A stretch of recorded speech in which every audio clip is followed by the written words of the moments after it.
ನಮಸ್ತೆ ಚೇಳೂರು ನ್ಯೂಸ್ ಕನ್ನಡಕ್ಕೆ ಸ್ವಾಗತ. ಬಾಗೇಪಲ್ಲಿ ಶಾಸಕ ಎಸ್.ಎನ್. ಸುಬ್ಬಾರೆಡ್ಡಿರವರು ತಮ್ಮ ಬಾಲ್ಯದ ವಿದ್ಯಾರ್ಥಿ ಜೀವನ ಬಗ್ಗೆ ಹೇಳಿದಾಗ ಎಲ್ಲರೂ ಆಶ್ಚರ್ಯಪಟ್ಟರು. ಸಭೆಯನ್ನು ಉದ್ದೇಶಿಸಿ ಮಾತನಾಡಿದ ಅವರು, ವಿದ್ಯಾರ್ಥಿ ಜೀವನದಲ್ಲಿ ದುಶ್ಚಟಗಳಿಗೆ ಬಲಿಯಾಗದೆ ವಿದ್ಯೆ ಕಡೆ ಗಮನ ಹರಿಸಿದರೆ ತಮ್ಮ ಜೀವನ ಪರ್ಯಂತ ಸುಖವಾಗಿ ನೆಮ್ಮದಿಯಾಗಿ ಇರಬಹುದು ಎಂದು ಕಿವಿಮಾತು ಹೇಳಿದರು. ಪಾಸ್ ಆಗಿದ್ದು ಬರೀ 7 ಜನ. ಆಗ SSLC ಪಾಸ್ ಆಗೋದಂದ್ರೆ ಈಗ IPS ಪಾಸ್ ಆಗೋದೊಂದು ಹಂಗಿತ್ತು. 1983ರಲ್ಲಿ ನಾನು SSLC.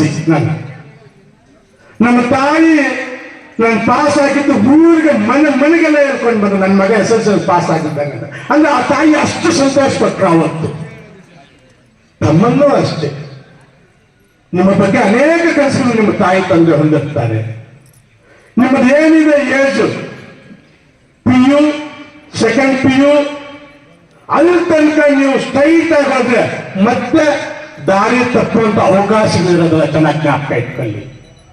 ಈ ಮನುಷ್ಯ ಸ್ವಲ್ಪ ದುಶ್ಚಟಗಳಿಗೆ ಬಲಿಯಾಗೋದಂತದ್ದು ಏಜ್ 21ರಿಂದ 25ರೊಳಗಡೆ ಚೆನ್ನಾಗಿ ಜ್ಞಾಪಕ ಇಟ್ಕೊಳ್ಳಿ.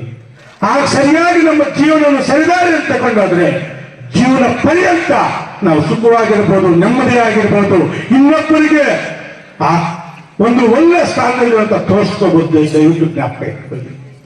ನಾವು ದಯವಿಟ್ಟು ಅದೇ ನಿಮ್ಮ, ಯಾಕಂದ್ರೆ ಪ್ರತಿಭಾ ಪುರಸ್ಕಾರದ ಮಕ್ಕಳಿಗೆ ನಾವು ಒಂದೆರಡು ಮಾತು ಹೇಳ್ಬೇಕು ಅಂತ ಇಲ್ಲಿ ಬರೋದು.